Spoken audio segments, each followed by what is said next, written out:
Prime Time Local News, serving the Lakeland and Midwest regions. Good evening, everybody. Welcome to Primetime Local News. Jasmine King joined here with Abby St. John today, where we're going to be talking about your local news and weather and sports, including one story about two iconic local businesses which will be closing their door later on in the month. And we're also going to be talking about your question of the day, which is, if you had a food truck, what food would you like to serve? I don't know, probably something easy, something that you can park on a busy street and just quickly just give people their food. So maybe like we got a lot of grilled cheeses, or even like a good taco truck is always nice too. Yeah, we got a lot of comments today, so thank you guys for sending in your comments, and you can still comment on our Facebook. But now we're going to go to Josh Ryan, who was on location today. Thank you very much. We are here at the Stockade Convention Center for the Bordering on Disaster Conference, a conference that's been in the making for several months for the city of Lloydminster. 3 keynote speakers are in town for the event to talk about specifically networking in regards to dealing with disasters, as well as PTSD and a number of other issues. There are also a number of other speakers for a mid-break in between on the day. We'll have more on this event, but first we're going to go back to you guys in studio.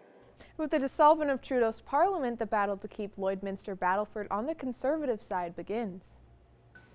I am proud to be part of our Conservative team, offering Canadians a choice to put them ahead. This will be Rosemarie Falk's second time running for MP. Falk has been working closely with leader Andrew Scheer to help make a plan that would work for her section. Falk shared how she would like to see a bigger role for farmers in Canada. Our ag, here, with China, our canola farmers, now our beef producers, I come from a farming background as well. I think it's important that the, agricultural farmers have a voice at the table as well. For Falk, there is still one message she wants to get across before the upcoming election. It's just time for Canadians to get ahead, right? And if they don't want to have another 4 years of Justin Trudeau in their pocketbooks, it's time to vote Conservative. October 21st is the voting day this year. After years and years of service, 2 iconic border city businesses are closing their doors: Midwest Furniture and Appliances and Lazy Boy Gallery. We have more on the store closures. Midwest Furniture and Appliances and Lazy Boy Gallery have been supplying Lloyd residents with furniture for years. Now, after close to 20 years of owning the business, they've decided to retire. We decided that it's time to retire after 33 years of Midwest being in the community, and we've been involved for the last 19. We just felt that we would like to take life a little bit at a slower pace. Making the decision to close the 2 furniture stores was not an easy decision for the owners to make. A decision like this, obviously, doesn't come by lightly, and it doesn't come by without some kind of huge impact on the community. Losing 2 stores that's a huge impact, and we recognize that, and also for our staff, for our employees, that's a big change for them at this time. Over their years of service, they're glad that they've always had the opportunity to give back to the community. It's always great that as an individual owner we can give back to the community, and we've been able to have the privilege to support different groups like your Health Foundation, your Vic Juba, your Lakeland College, and so many other smaller charities and sports groups that we've been able to put back into the community for. As they will be closing their doors for good, they will be holding a huge sale across the stores at the end of the month. We're going to be having a big going out of business retirement sale come September 27th. So everything you see in the store will be on sale, and once everything's gone, then our doors will be closed. Now, after all their years of selling furniture, they're ready to go back to the easier things like spending time with their grandkids. We have some grandkids that we really would like to spend some time with, so that's number one, and just some rest and relaxation. Who knows, maybe we'll do some travel plans, but basically just wanting to have a slower pace in life. Around 200 people were in attendance for the Bordering on Disaster Conference in Lloydminster today, hoping to take home new knowledge around emergency management. The day began with a discussion of the aftermath of Humboldt and how important communication between communities was at that time. It just gives you that ability of knowing you can call on somebody if you need that help when a big event occurs, and it goes beyond the scope of what you can manage locally, as it did for us. There was no response to an emergency, there was no flashing lights, but it was more about how do you deal with a complex incident as it's unfolding.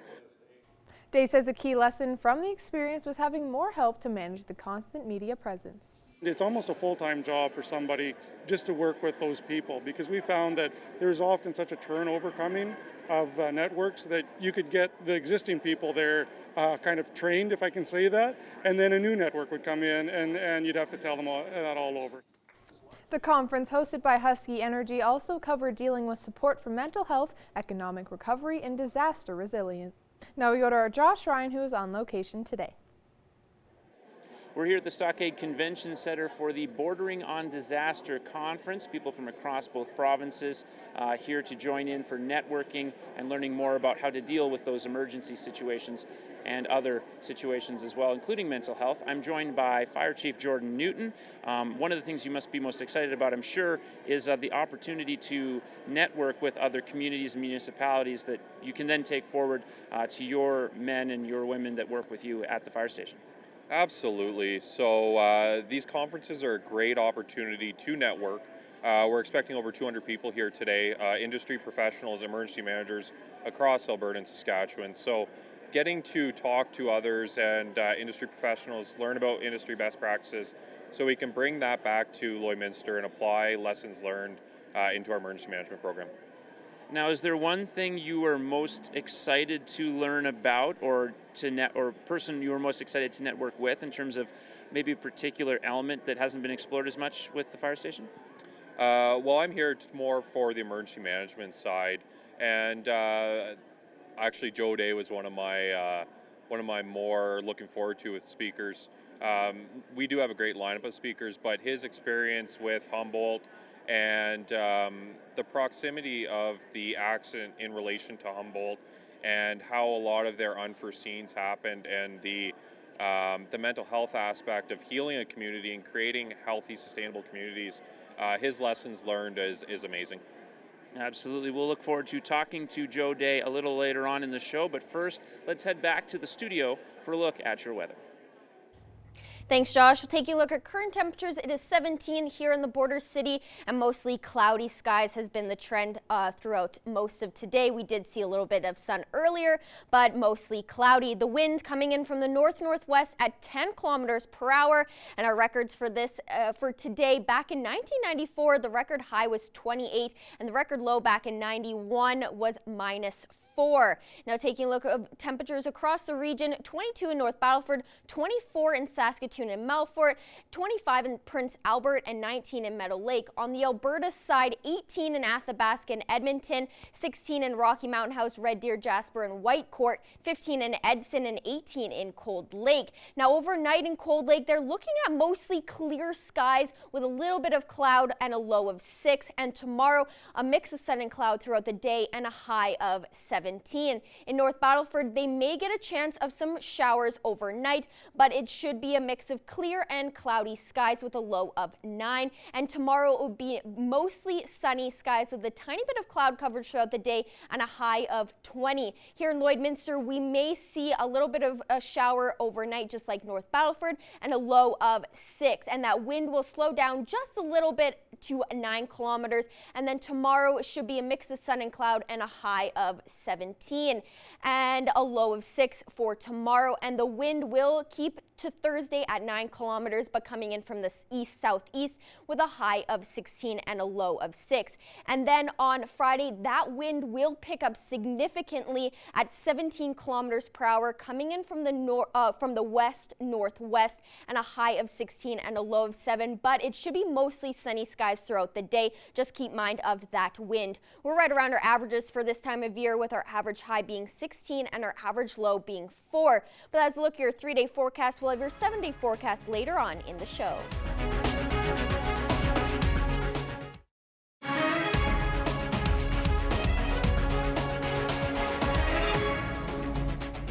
Welcome back. Alberta is quite a bit behind the 5-year average for this time of year, but only a little bit behind last year. As of September 10, 2019, provincially, about 16% of all crops have been combined. That compares to 17% a year ago and the 5-year average of 23%. The delay in harvest progress is attributed to generally below normal temperatures for a large part of the province, especially in the northeast, northwest, and central regions. Most of the areas in these regions are estimated to be at least 1 week behind normal growth, and with some parts at least 2 weeks behind.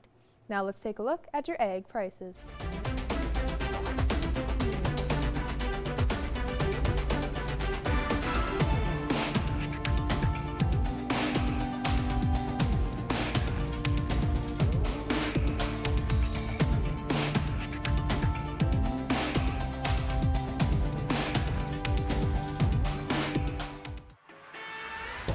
We're a part of less than 5% of Canadian auto body shops and Lloydminster's only locations with certified collision care recognition at City Centre Auto Body. The Bobcats and the rest of the AJHL took the ice for the regular season this past weekend. With everything getting underway, there's more responsibilities than just on the ice. Our Evan Kenny has more in this week's Beyond the Boards.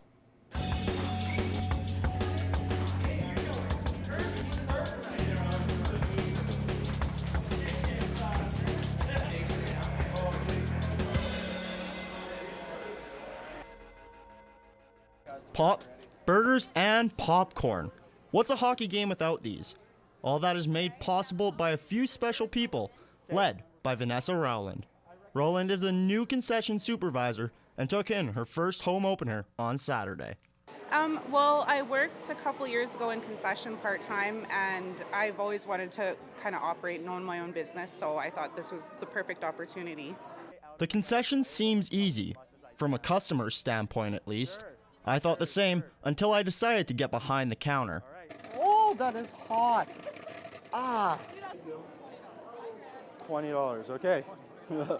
Okay, that's $4. $1 is your change. Oh God, the bag is my biggest struggle so far. Is the sucker candy? Or what? Okay, $2.50. Okay, that's a problem for when we get there, right? From taking orders to cooking to retrieving items, I was overwhelmed with all the movement. All the employees who actually work behind the counter know their roles and make it seem easy. I've been playing hockey since I was 6 years old. All my brothers have played hockey, my dad played hockey, and I just always remember coming here as a kid, watching the games, and I've always wanted to see what it was like behind the scenes. Devin Haygarth has been working games at the Civic Center for the past 2 years and took me under her wing. During the intermissions, the concession gets flooded with people. We usually see about 70 people in each line about a period, and we try to keep them at the counter for about a minute. But we're trying to fit that into the 20-minute time frame. So we have people all over running back and forth, making sure that everyone's happy and satisfied. Oh boy, this is a lot more difficult than it looks. Although I did start to get the hang of it, for now, I'll leave that work to the professionals. Evan Kenny, Primetime Local Sports. Beyond the Boards is brought to you by City Centre Auto Body. At City Centre Auto Body, they can fix anything, now on both sides of the border. Now we go to our Josh Ryan, who is live on location today. We're here at the Bordering on Disaster Conference and joined by City Manager from Humboldt, Joe Day. Joe, in your presentation you talked specifically about just reacting quickly in the aftermath of the tragedy. Just how important was sort of the intercommunication of all the different emergency services and I guess groups that support the emergency services as well? Yeah, well, certainly, I mean, to remind people that the accident wasn't right near Humboldt, so our emergency services didn't even respond to the scene. That was Nipawin and Tisdale, but certainly in Humboldt, we had our fire department and a number of our senior managers that we really had to respond quickly in order to determine what it was that we could do in our community, which ultimately came down to mental health support to help the community get through the tragedy. And as you said in your presentation, you weren't totally ready for just how important that ended up being, sort of the mental health side after the event. Absolutely not. I mean, we heard that there was the bus accident, but being that it was 170 kilometers away, we really weren't sure what our role would be. Ultimately, it was the mental health support side, and that's an area that, as municipalities, we don't often do a lot of training around. So whether it be our city councillors or our senior managers, we really weren't all that well prepared for how to support a community that was in grief. And what would be your advice to any other community? I mean, we certainly don't wish that this happens to another community, but if they get caught in a situation where they have to deal with a tragedy and deal with a lot of people who need that mental health support, what's your advice to other communities moving forward? I think a lot of it really comes down to, now that Humboldt has happened, La Loche has happened, mental health is important, and put it as part of your plans for your emergency operations center. And what would be the biggest lesson you learned in addition to that from, as you highlighted a number of lessons you learned from the event?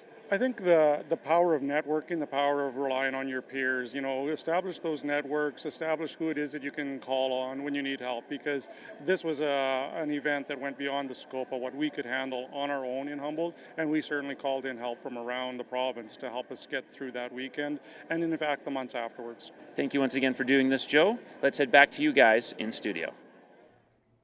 Thanks, Josh. Taking a look at current temperatures, it is still 17 here in Lloydminster, 17 also in Marwayne, 15 in Vermilion and Vegreville, 14 in Wainwright, 18 out in Edmonton and in Cold Lake, 17 in Provost and Bonnyville, and 16 in Lac La Biche. On the Saskatchewan side, 19 in Macklin, 22 in North Battleford, 18 in Meadow Lake and Maidstone, 17 in Pearslin and St. Walburg, 21 in Green Lake, and 16 in Isla Cross. Now our temperatures for tomorrow, we should be sitting at 17 as again tomorrow, and also in St. Walburg and Isla Cross, 18 in Meadow Lake, Green Lake, Pearslin, Maidstone, 19 in Macklin, and 20 in North Battleford. On the Alberta side, it is 17 across the board in all the region except for Provost, where they will be at 18. Now taking a look at our school day forecast for tomorrow, 8 a.m. it will be mostly sunny skies with a little bit of cloud and 8 degrees. By the time recess rolls around, it's going to be a little bit cloudier, but still have that sun nice and shining at 11 degrees. And then at lunchtime, be a little bit warmer at 14 with that same sun and cloud mixture. And then by the time school's out, unfortunately, it will be cloudy, but with a high of 17. Now your next 7 days, 15 is the high for Thursday with mostly cloudy skies and a low of 7. And then on Friday, the wind will pick up to 17 kilometers per hour coming in from the northwest with a high of 16.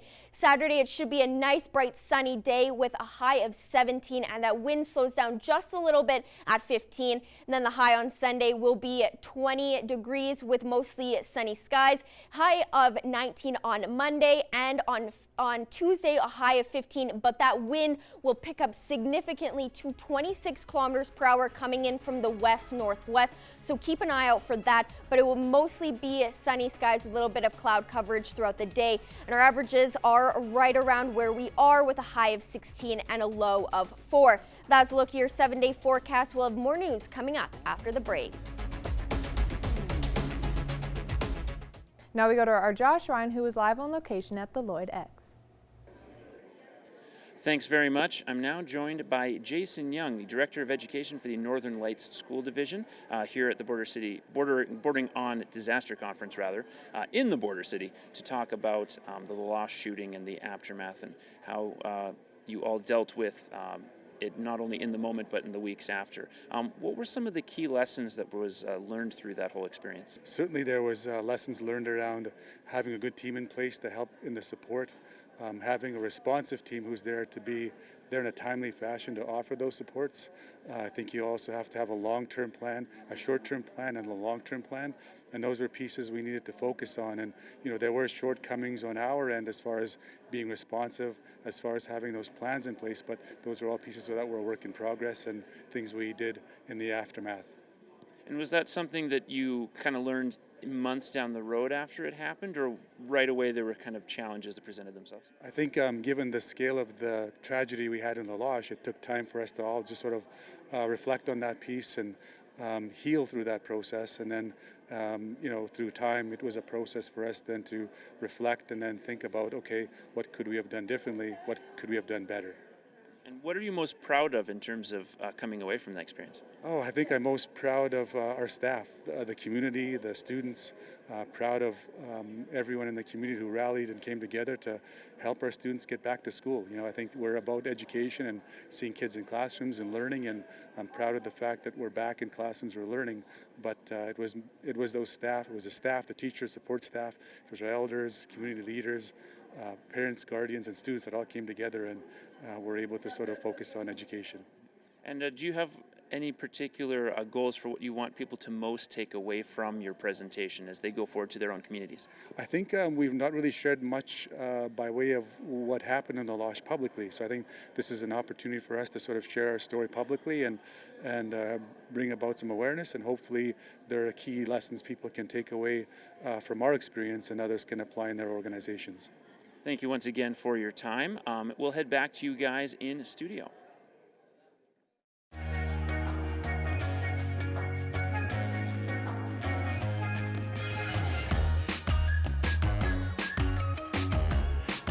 Thanks, Josh. Now our question of the day today is, if you had a chance to open a food truck, what food would you serve? We got a lot of comments, some saying grilled cheese, just desserts, everything, pierogies and poutine, burgers and fries, and some saying spring roll and noodles. There's a lot of different types of food on here, so I think for these people, anywhere you go, they'll want to serve something from each type of culture. Yeah, food trucks are always very interesting because you can really do whatever you want. Like, we had a seafood truck here not too long ago, and we were talking, you had mentioned earlier today, a breakfast food truck, which would be incredible because who wouldn't want to go get breakfast at a food truck? But food trucks are just so interesting because they can literally be anything that you want. I think food trucks are really good with having like greasy food that you don't always feel bad for having. So I agree with the person who said like grilled cheeses. I feel like if you did that right, you can make a really good model and just like sell a lot of grilled cheese. Yeah, I agree, because we were even mentioning that earlier, that it would just be a great thing because everyone loves a good grilled cheese, and they're super easy to make, and they don't take a lot of ingredients, and you can definitely do some fun things with them as well without spending so much money on product and like ingredients. Definitely, if they're done right, then they can just be really great. Now, one thing that is really great is your pet. So we're going to take a look at your pet pictures. This is Chloe. Just, oh my gosh, just the sweetest looking girl, just adorable. Just staring right at that camera. This is Rosa. Oh, I love the little flower on her head, just super cute. Looks like those might be like from Christmas, like a gift thing on top. Very cute. Oh yeah. And this is Farah. Oh, almost blending into the carpet. Super fluffy, adorable. Looks very fluffy. Yeah. This is Wilson. Oh, adorable. Obviously enjoying a nice boat ride or canoe ride on the lake. Very cute. Enjoying that warm sun.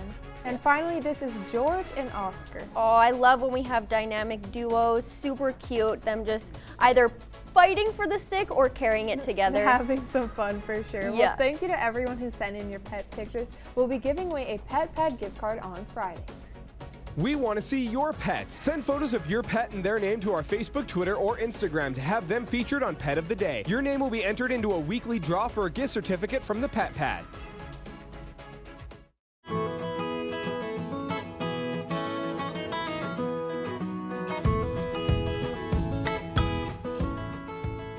Today I'm here with Becca from the SPCA, and today she's brought in Agnes, this adorable little kitten, and I believe you were mentioning that she did come in alone. Yeah. So do you just want to talk about a little bit of where she came from and how she is? Yeah, like she came in from right around Lloyd here, over kind of by the movie theater street there, and yeah, she's just been happy and friendly ever since, and we haven't had any issues whatsoever with her. She's a bit of a spitfire, obviously. She's a kitten, but you know. Yeah. But yeah, other than that, she's happy and ready to go home. And how is she with other cats at the SPCA? You know, just kind of like she is kind of a neighbor with another little kitten that we have, and they are always, you know, patting at each other, trying to get each other's attention. So I think initially, you know, obviously if that other animal is going to be good with her, she's going to be good with them too. And health-wise, when she was brought in, did you guys see any red flags or anything like that? No, she was just like this, just happy and wanted attention, and no signs of upper respiratory or anything like that. which is always always good, especially in kittens, because Yes. you know you want them to be Yeah.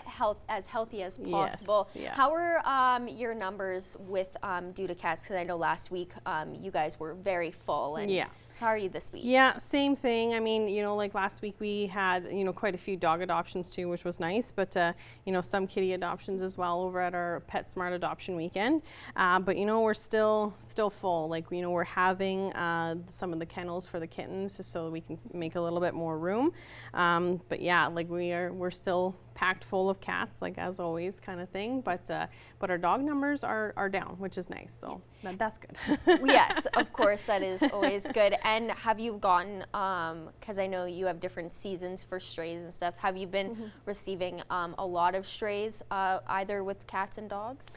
Majority have really been kittens. So it's been a fairly consistent thing since spring. Excuse me, but yeah, since springtime, you know, every other day we're typically getting a kitten or litters in kind of thing. So we still have lots in foster. You know, that's a major thing too. Like when we say we're full, it's because we even sometimes have to make sure we have a couple kennels available for when these guys come back from foster too. So we yeah, we still are, have lots of kitties available too.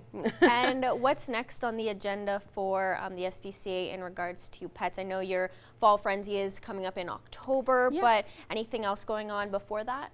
Not as of right now. You know, like if you know, we were planning for around the beginning of October for our Fall Feline Frenzy. So it really depends. Like, you know, it's always more directed to try and get our adults some homes. It really depends on our kitten numbers too. If we're quite high, then we'll probably more likely than put a bit of a deal on our kittens as well too. But yeah, it might not be quite as fantastic as our Clear Our Shelter, but they will all be discounted. Yes. And have you been seeing, because I know you said you've had a lot more kittens being called in stray-wise, so are the numbers compared to kittens and adults, is there more kittens and less adults that you're seeing? Probably, yeah, just because they seem to come in multiples. We get the odd, you know, the kitten, or single kitten, sorry. But yeah, I mean, like I would say on our waiting list we have a lot of adults just because they're a little bit more resilient out in, you know, out on the street kind of thing too, which we still don't want them out there. But, you know, at least when, you know, if it's kittens or injured animals, those are our top priorities right now. All right, well, thank you for bringing in Agnes, as always brings in the most adorable animals. So hopefully Agnes can find her for her home soon. Thank you. Thank you. Pet Project is brought to you by Quick Pick Waste Disposal, Lloydminster's #1 waste and recycling hauler. Quick Pick is waste collection you can depend on.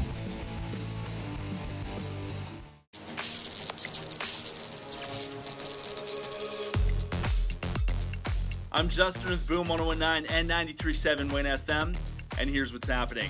Nothing worse than having something stolen from you, especially a license plate. That is a headache I hope you never have to deal with. And if you have dealt with it, then you know just how tough it can be. Well, the RCMP wants you to avoid that as well, which is why they're installing anti-theft license plate security screws over at the Co-op parking lot here in Wainwright, September 21st from 10 a.m. to 2 p.m. This is going to be free of charge, and this is stuff you can't normally buy in stores, so if you want to take advantage of this, it is definitely encouraged. Like I said, that's a situation you just don't want to deal with.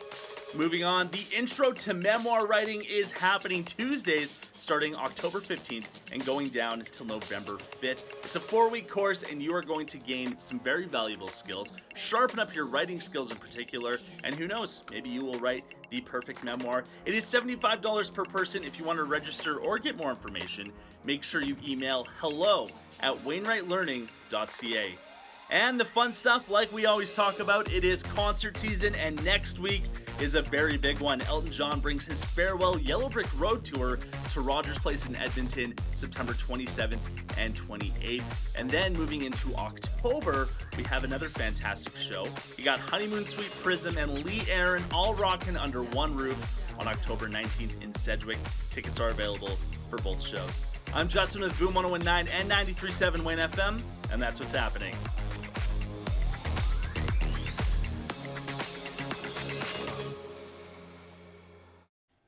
Today I'm joined here with Stacy Swahoon, sorry. That's She all right. is a registered massage therapist with Divine Healing Holistics. And today we're going to be talking a little bit about a treatment called TMJ and what that benefits and because it's on the face, the neck, and the jaw area for treatment. So would you like to say just a little bit about what TMJ is? TMJ therapy is done, I manipulate, the first thing I will do is do an assessment on the person to see what's going on with them or whatever. And then I will go in and I manipulate the muscles of the top, across the top of the skull, the face, and the neck. And that's generally what, that's it in a nutshell. If it's jaw related, I actually put on a glove and I actually go inside the mouth and I work on the muscles of mastication. Very light touch, very soft touch, but we actually work inside the mouth as well. And what kind of things have you seen people come in with when they choose to use this kind of treatment? Great question, because it's not just jaw related. I treat a lot of people with headaches, ringing in the ears, neck problems. A lot of times, if there's things going on here and here, your neck's going to get tight. Things tighten up either above or below. So sometimes we work the shoulders in there also. And so why would people choose to use this kind of treatment instead of, you know, going to do like taking pills or that kind of stuff? First of all, the pills are just going to mask it. In my experience, I've gone through my own history of jaw issues, and the pills just mask it. Yeah. So it might take away the pain, it might take away the discomfort, but if the problem lays in the muscles being tight or the muscles being dysfunction or lazy for that matter, those pills aren't going to help. Yeah. So we want to get in there, we want to get the body functioning properly, we want to get the body working like a fine-tuned machine. So when someone comes in to seek your treatment, what can they expect when they come and see you? My initial treatment is a 90-minute appointment. I will do an assessment. It's a very detailed assessment. I leave lots of room for people to ask questions. There's always a ton of questions, and I want to make sure that everybody's going home with all their answers. We will just take a quick, a bunch of questions will be asked, and then I'm just going to do some manipulation. I'm just going to actually feel around. I'm going to listen to where they have their pain, what kind of pain it is, where it's coming from, and we make a treatment plan from there. And something that kind of stuck out when you were speaking, you deal with also ear ringing, and that seems to be, you know, it can end up being a really big problem down the line. So how do you fix, or how can you help with that ear ringing? Because that was really curious to me. Okay, so with the ear ringing, the jaw,